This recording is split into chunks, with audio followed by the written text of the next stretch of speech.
In the waning hours of their wedding night, when the corridors of Hawthorne Hall still held the scent of roses and extinguished wicks, Lady Eleanor Hargrave realized that marriage, as she had been taught to imagine it, began not with tenderness but with a silence sharp enough to wound.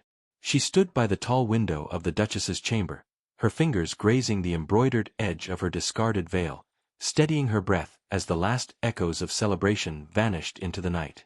Behind her, Duke Alastair Hawthorne entered with the controlled grace of a man accustomed to command yet wary of intimacy, his presence both imposing and remote. His expression, illuminated by the dim glow of the hearth, bore the weight of unspoken burdens she had not been invited to share. Eleanor, raised in a household where warmth was modest but sincere, had hoped for a small gesture of kindness, a word, a fleeting reassurance in this unfamiliar place. Instead, she sensed distance radiating from him, as though her very presence threatened the order he maintained. The air grew tense, each heartbeat stretching painfully between them. When he finally spoke, his tone was steady but strained, as if he delivered an unwelcome decree. "It would be dishonest to allow you to expect sentiments I cannot provide," he said quietly, avoiding her gaze. "I feel no affection, no desire for you. It is best we acknowledge this at once." The words fell with icy precision. Eleanor did not cry. Such displays were unbecoming of a duchess. Instead, she held her spine straight, though humiliation seeped slowly through her carefully composed exterior. She studied him, the firm line of his jaw, the subtle tension in his shoulders, and wondered whether he believed this confession an act of mercy. "Of course," she replied, though her voice felt fragile. "I thank you for your honesty." It was all she could manage without breaking. Alastair inclined his head and retreated to the adjoining study, closing the door with polite finality. Eleanor was left in the vast chamber, surrounded by unfamiliar finery that suddenly felt oppressive. She sat on the edge of the towering bed, its carved oak posts appearing like silent witnesses to a union already strained. Moonlight washed across the coverlet, illuminating patterns stitched by past duchesses. She touched the embroidery, wondering whether any of those women had felt as unseen as she did now, or whether she alone had entered marriage as an afterthought rather than a partner. Outside, the estate murmured with life. Servants cleared remnants of the festivities, their hushed voices rising and falling like distant waves. Eleanor imagined their whispers, curiosity, pity, perhaps delight at the prospect of scandal. In London society, a wedding night devoid of affection was irresistible fodder. By morning, she feared her name would be softened with sympathy and sharpened with judgment. Yet beneath her shame, a quiet resolve flickered. If she was to endure this marriage without affection, she would at least maintain her dignity, that final precious heirloom no one could strip from her. The next morning, the gulf between them materialized in the long mahogany breakfast table. Alastair read correspondence with unwavering focus, never once granting her a glance. The clatter of silverware felt exaggerated in the cavernous hall. Eleanor forced each bite past the knot in her throat, determined not to reveal the humiliation still burning within her. When Alastair finally rose, he offered a curt bow, nothing more. She responded in equal measure, a silent pact to maintain civility where affection was absent. Days unfolded in similar fashion. Eleanor immersed herself in estate matters, partly to distract herself, partly to understand the world she now belonged to. She walked the gardens, acquainted herself with tenants' concerns, and examined the ledgers with growing confidence. Though these tasks were seldom assigned to new duchesses, she found solace in purpose. Yet the central conflict remained. She was bound to a man determined to keep her at a distance, and though she told herself she needed no passion, she longed for simple regard, a sign she was not merely a name on a marriage contract. One evening, crossing a dim corridor, she paused upon hearing two maids whisper behind a cracked door. "They say His Grace regrets the match," one murmured. "They say he may seek annulment if things worsen." The words struck Eleanor with cold precision. Annulment. The notion had never crossed her mind. Her breath faltered, but she steadied herself, unwilling to grant gossip power over her composure. The possibility of being dismissed so publicly tightened something within her, not fear, but determination. If her place in this household was fragile, she would strengthen it through grace and competence. She would learn its rhythms, master its duties, and prove herself indispensable. She stepped back into the corridor with measured calm, aware that the path ahead would test every ounce of dignity she possessed. As she walked toward her chamber, the candlelit passage stretched before her like an uncharted road. She moved with quiet resolve, unaware that Alistair, behind his withdrawn exterior, wrestled with burdens she had not yet been allowed to glimpse. Their marriage, though fragile and shadowed by disappointment, was only at its beginning, and the forces shaping their hearts had only begun to stir. Yet as night settled over Hawthorne Hall, a subtle shift lingered in the air, a tension neither wholly cold nor entirely hopeless. Eleanor sensed, though faintly, that beneath Alistair's composure lay something brittle, a sorrow, perhaps, or a memory that held him captive. She wondered whether time might reveal it, or whether she was destined to remain a stranger within her own marriage. Still, she refused to surrender her spirit. Each quiet breath she drew was a vow to endure with dignity, to continue shaping a life not defined solely by rejection. She walked on.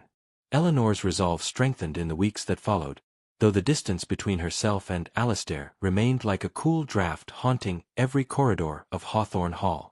She approached her duties with diligence, not to impress him but to anchor herself in a life that had begun without welcome. Tenants soon recognized her steady nature, and household staff learned she preferred honesty over flattery. These small interactions provided a sense of belonging that her marriage did not. When the steward brought her the neglected garden reports, she reviewed them thoughtfully, imagining how the grounds might flourish again under careful tending. It was work that demanded patience and foresight, virtues she possessed in abundance, even if unacknowledged by the Duke.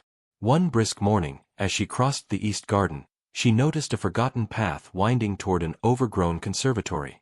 Intrigued, she stepped inside and found broken pots, wilted vines, and a thin film of dust over everything. Yet amidst the decay, a single climbing rose struggled upward, reaching for the fractured panes. Eleanor touched the brittle stem with gentle fingers, admiring its defiant bloom. Something in its quiet resilience mirrored her own nature, and she resolved to bring the conservatory back to life. The plan filled her with a modest spark of hope, her first since the wedding night. Later that afternoon, while exploring the morning room, she discovered an ornate box tucked behind a stack of abandoned ledgers. Its lacquered surface was cracked, yet the hawthorn crest remained visible beneath the dust. When she lifted the lid, a delicate melody chimed, soft, wistful, and strangely intimate. A maid entering with tea gasped upon seeing it. "My lady, that belonged to the late Duchess. His Grace would not allow anyone to touch it after her passing." Eleanor closed the lid gently, understanding its significance. She set it carefully on the mantel, deciding to leave it where its music might warm the silence of the room rather than hide forgotten in shadows. That evening, Alistair paused upon entering. His gaze lingered on the music box, and something tightened in his expression. Pain, perhaps, or memory. He did not speak to Eleanor, yet for a moment, the wall between them thinned. She almost believed he might address her, but then he stepped away, retreating back into his composed aloofness. The brief flicker of vulnerability unsettled her more than his coldness, for it hinted at truths unspoken and wounds unseen. The fragile calm shattered days later when a visiting party arrived from London, distant acquaintances of the Duke who filled the halls with polished laughter and sharper tongues. Among them was the Viscountess Melrose, a woman whose beauty was rivaled only by her appetite for gossip. During tea, she leaned toward a cluster of ladies, lowering her voice while ensuring Eleanor was within earshot. "It is a pity," she murmured, "that a duchess of such modest attributes cannot inspire affection. I suppose marriage is sometimes merely a matter of land and lineage." The words stung sharper than the wedding night confession, for they were crafted to wound publicly. Eleanor maintained a serene expression, yet her pulse hammered beneath her glove. Before she could excuse herself, she noticed Alistair approaching. For one suspended heartbeat, she believed he might defend her, might offer some small protection from cruelty. Instead, he continued past without acknowledging the comment or her discomfort. That omission pierced deeper than any insult. She felt suddenly invisible, reduced to a title without substance. When she finally retreated to her chambers, she allowed herself one quiet moment of grief before gathering her composure once more. 2 days later, as she inspected the revived conservatory, a storm swept across the estate faster than expected. Thunder cracked overhead, and rain lashed the glass with sudden force. Eleanor tried to close the loose shutters, but the wind fought her with wild determination. In the chaos, she slipped on the damp stones. Before she could fall, strong hands caught her. She looked up, breathless, to find Alistair, his face lined with concern she had never seen directed at her. "My lady, you should not be out in such weather," he said, removing his coat and placing it over her shoulders. His tone was gentler than she had ever heard it, tinged with something like genuine worry. The warmth of the coat contrasted with the cold storm raging outside, and for a fleeting moment she felt protected, though she dared not trust the sensation. He helped secure the shutters, their movements synchronized without words.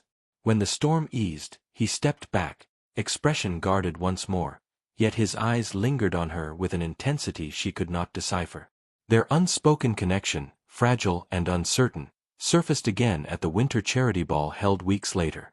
The grand hall glittered with chandeliers, silk gowns, and polished marble floors. But Eleanor, despite her impeccable attire, found herself alone at the edge of the room. Conversations shifted away as she approached. Glances slid past her with polite disinterest.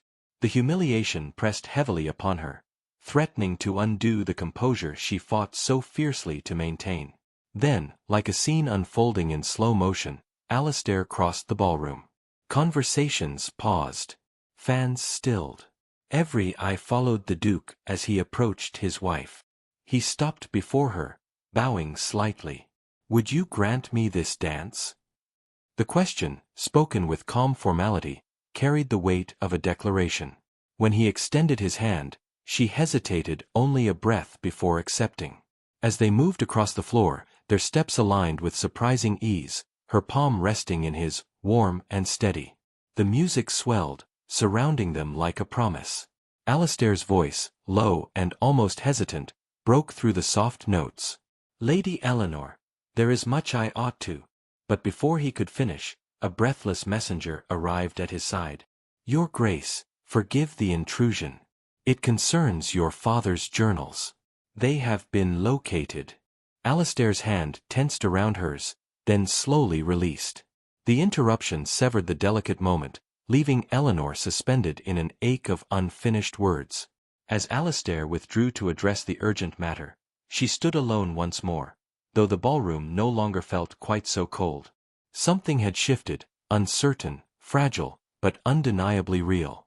And as she watched him disappear through the carved doors, she sensed the story between them had only begun to unfold. The library was quieter than any chapel, its lofty shelves shrouded in dusk as Eleanor stepped inside.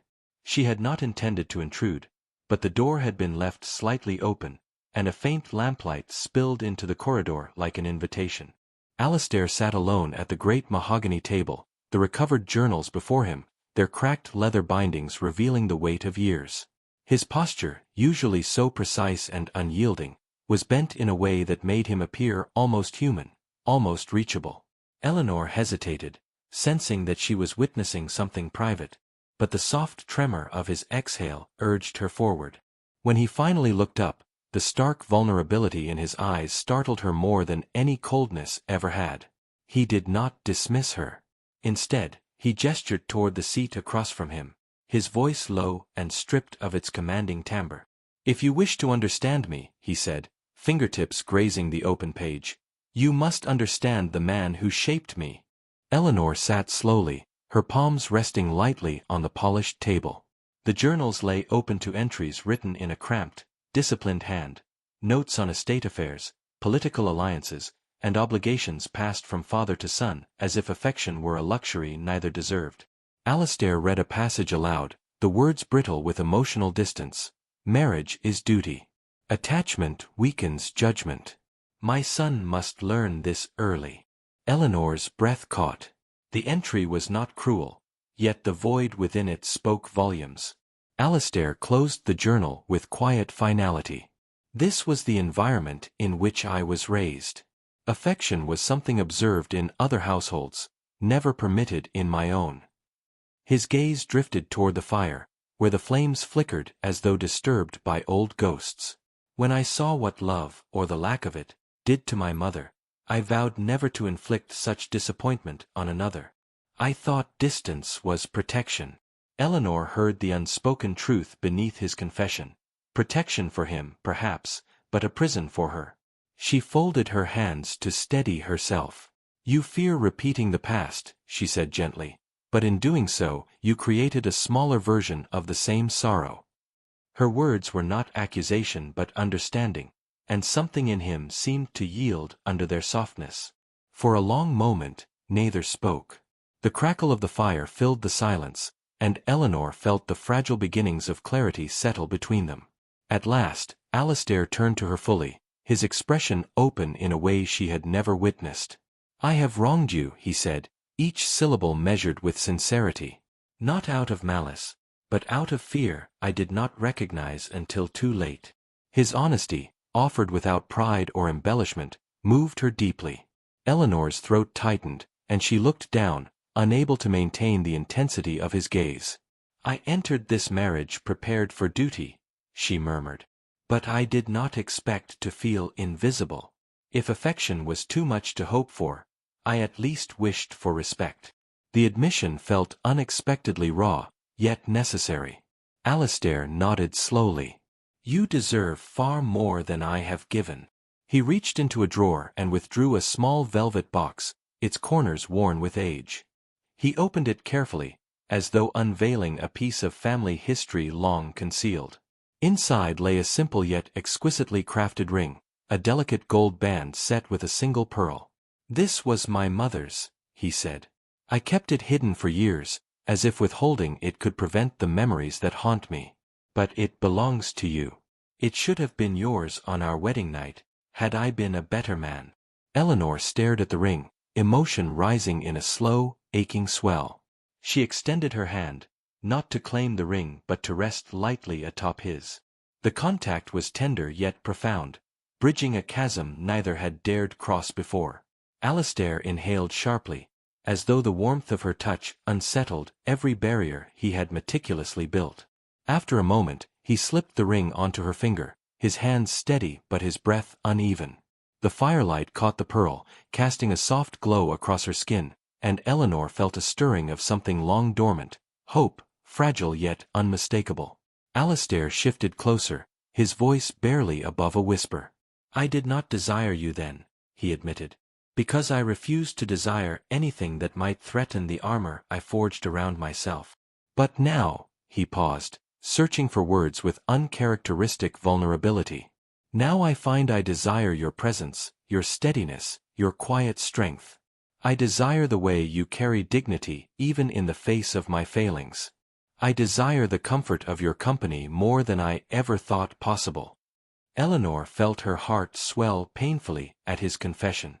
She had longed to be seen, not simply as a duchess, but as the woman she was beneath titles and expectations. And now, at last, he saw her.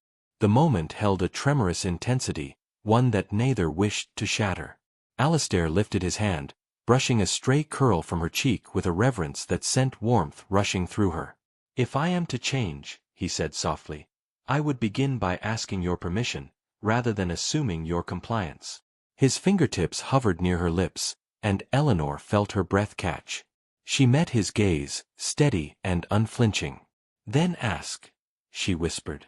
His voice dropped to a tender murmur. May I kiss you, Eleanor? The question, spoken with humility rather than entitlement, carried more weight than any grand gesture. She nodded once, her pulse trembling beneath her skin. Alistair leaned in slowly, giving her every opportunity to withdraw. When their lips finally met, the kiss was gentle, more promise than passion, yet rich with the beginnings of trust. It was not the kiss she had waited for on their wedding night, but something far more precious. The first kiss freely given, not performed by duty or denied by fear. When they parted, Eleanor remained close, feeling the warmth of his breath brush her cheek. The fire crackled softly, as though bearing witness to a union newly forged. Alistair rested his forehead against hers, exhaling with quiet relief. "Thank you," he murmured, "for remaining when I gave you so little reason to." Eleanor closed her eyes, allowing herself a small, heartfelt smile. "We are beginning again," she replied. "Let us not spoil it with apologies for what cannot be undone." Outside, the estate lay wrapped in winter's hush, unaware that within its grand walls, a marriage once bound by duty had shifted into something deeper and far more delicate. As the last embers glowed in the hearth and the night settled around them, Eleanor sensed that their story, marked by missteps, humility, and hard-won tenderness, was finally ready to unfold in earnest, shaped not by the dictates of society, but by the quiet courage of two souls learning, at last, to reach for one another.